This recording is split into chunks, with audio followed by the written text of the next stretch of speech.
A big focus after 4 days of intense hostilities that saw the two sides targeting each other's military installations with drones, missiles and long-range weapons, and raised fears of an all-out conflict. The DGMOs of India and Pakistan reached an understanding on halting all military actions over the weekend on Saturday afternoon. Today, the DGMOs are set to speak again on their hotline at noon. Amid Operation Sindoor, though, for the first time, DGMO briefed the media and revealed details of the losses and damages suffered by the Pakistan Army. In fact, they have said on record that over 100 terrorists were killed, 11 air bases in Pakistan were destroyed, and the Pakistan Army lost about 35 to 40 personnel. India has asserted that they struck Pakistan where it hurt, and they were prepared to strike Karachi as well. While they said that 20% of Pakistan's Air Force infrastructure was destroyed, unfortunately, 5 members of the Indian forces were killed. But the government has said that Operation Sindoor was an absolute success. India destroyed 9 high-value terror launch pads across Pakistan and POJK.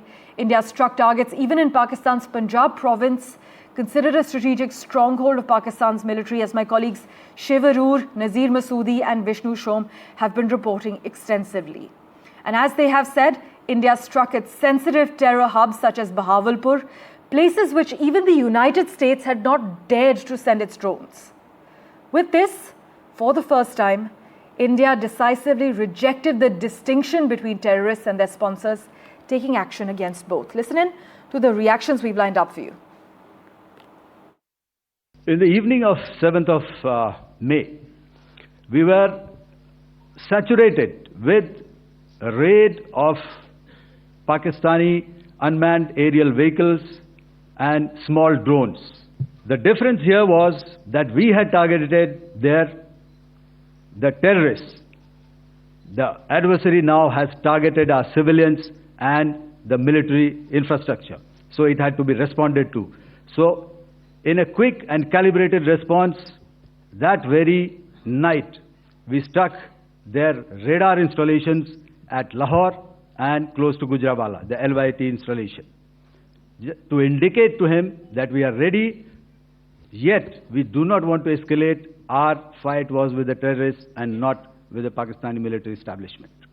In a measured and calibrated response, we once again targeted his military installations, which included his SAM sites at Malirkant. This also included his surveillance radar sites at Lahore and close to Gujranwala. A decision was taken to strike where it would hurt. And towards that, in a swift, coordinated, calibrated attack, we struck his air bases, command centers, military infrastructure, air defense systems across the entire Western Front. The bases we struck include Chaklala, Rafiki, and mind you, Chaklala is Islamabad. Rahim Yar Khan, Sakar, sending a clear message that aggression will not be tolerated. This was followed by strikes at Sargoda, Bholari, Jacobabad. We also struck the C2 centers at Murid, the UAE complex at Murid, Rafiki, radar at Chunia, which I will show you, Rahim Yar Khan airfield, and the unmanned combat aerial vehicle hangar at Sakar. In the aftermath of the cowardly attacks on innocent tourists at Pahalgam in Jammu and Kashmir by Pakistani-sponsored terrorists on 22nd April, the Indian Navy's Carrier Battle Group, surface forces, submarines and aviation assets were immediately deployed at sea with full combat readiness in concert with the joint operation plan of the Indian Defence Forces. You may be aware that we tested and refined tactics and procedures at sea during multiple weapon firings in the Arabian Sea within 96 hours of the terrorist attack. Forces remained forward deployed in the Northern Arabian Sea in a decisive and deterrent posture with full readiness and capacity to strike select targets at sea and on land, including Karachi at time of our choosing. The forward deployment of the Indian Navy compelled Pakistani naval and air units to be in a defensive posture, mostly inside harbors or very close to the coast, which we monitored continuously. And for further details, let's go across to my colleagues who have been tracking all the finer developments for us. Shiv joins us live from Srinagar at the moment. Harsha joins us live from Jaisalmer, and Tanushka is joining us with the details on the National Capital Region and the airport situation. Shiv, I'd like to come to you first to get in an update from Srinagar this morning. We've been talking about surgical precision, strict ultimatums. You've detailed India's achievements during Operation Sindoor. But Shiv, tell us, are families near the LoC sleeping any easier? Or are they still having to live hour to hour fearing what's next? Is the calm real, restrained, uneasy? What's happening?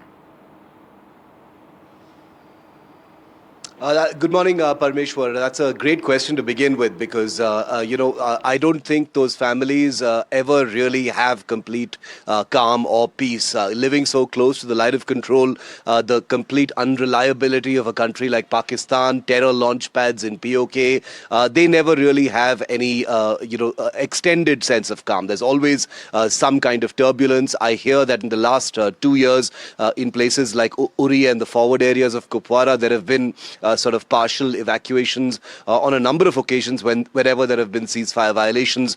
As you saw in our ground reporting, shells have landed right in the middle of population centers and villages in all of these sectors. So there is obviously the instinctive reaction in many of those places is that they welcome the ceasefire, the agreement between India and Pakistan, because at least it gives them a breather to carry on with life, return home to their villages maybe.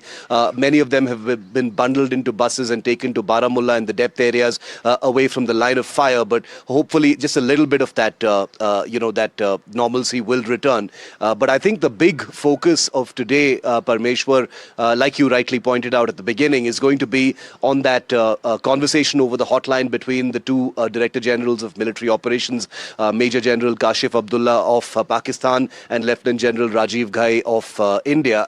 He is the officer who addressed that press conference yesterday as well, along with his two counterparts in the Navy and the Air Force. This is going to be absolutely critical, Parmeshwar, because it is impinging on this conversation what the next few days and weeks is going to look like, what steps the countries take. Remember, the conversation that happens at 12 today has been prefixed by a message that was sent on the DGMO hotline yesterday, as revealed in that Armed Forces briefing, where India sent out a message saying, okay, a few hours after the understanding was reached, there were some violations, there were drone attacks. Even, yesterday there were some minor incidents, apparently nothing to take a very, very big note of. But India sent out a very, very aggressive message. It's actually quite uncharacteristic, but very much keeping it with the last few days, saying that, the smallest deviation now is going to be seen as hostile action, and India will respond with very, very heightened kinetic punitive measures. So